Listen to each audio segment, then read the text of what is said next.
اطار الجمعيه المغربيه لحقوق الانسان كندينوا باشد العبارات هذا التصرف اللي كنعتبروه اهانه كبيره بالنسبه للمغاربه بصفه عامه وبالنسبه للطفوله، ولذلك حنا كنطالبوا في اقل ما يمكن ما نطالبوا به هو الاعتذار الرسمي لهذا يعني التصرف اللي اقدمت عليه الدوله المغربيه، يعني بالعفو على مجرم خطير اللي اهان الكرامه ديال المغاربه والمشاعر ديالها.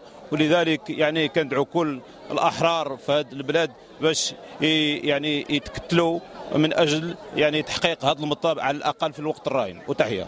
بالكيران فين مشيتي؟ بالكيران فين مشيتي؟ وبالكيران فين مشيتي؟ بالكيران فين مشيتي؟ وفين الوعد اللي عطيتي؟ وفين الوعد اللي عطيتي؟ وبالكيران فين مشيتي؟ بالكيران فين مشيتي؟ وفين الوعد اللي عطيتي؟ وفين الوعد اللي عطيتي؟ تقول الجماهير تقول والحل الوحيد والحل الوحيد والحل الوحيد والحل الوحيد من بين الحلول من بين الحلول يسقط حكم المقصد يسقط حكم المقصد شعب المغرب استمرارا في إدانة القرار الفضيحة العفو الفضيحة على المغتصب دانيال، جماهير مدينة طنجة أصرت على استمرار في وقفاتها الاحتجاجية ونظمت الوقفة ديال اليوم.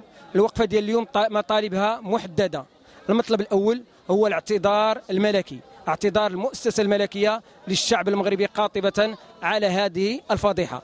القرار الثاني المطلب الثاني محاسبة جميع المسؤولين الحقيقيين، وعلى رأسهم وزير الداخلية لأنه شارك بمسؤوليته في مغادرة هذا المجرم الأرض التراب الوطني، وكذلك لأن الأجهزة القمعية واجهت المحتجين والمواطنين العاديين يوم الجمعة الفائت بالعصا الغليظة. كذلك إقالة وزير العدل لأنه هو المسؤول الأول، هو رئيس ديال لجنة العفو.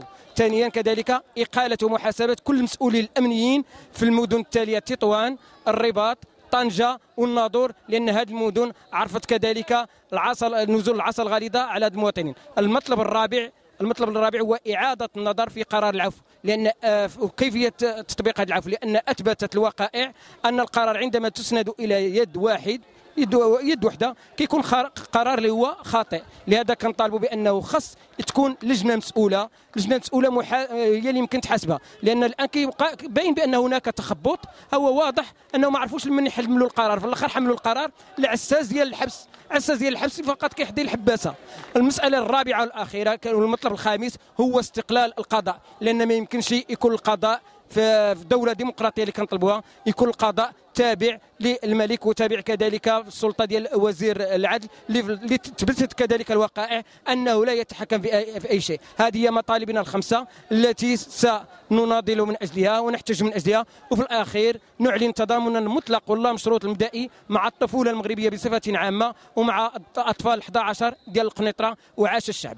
هي كلمة واحدة وهذه الدولة فاسدة،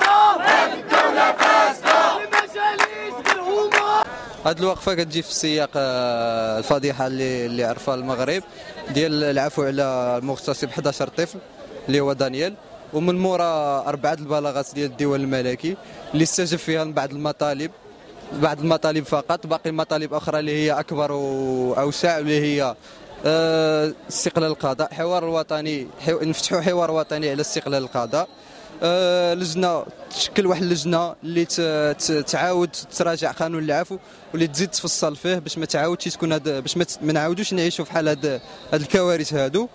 والاعتذار ديال المسؤول الاول اللي هو الملك على هذا الخطا هذا اللي جاء نتيجه ديال لا مبالاه والعدم كثيره بكرامه ديال الشعب المغربي.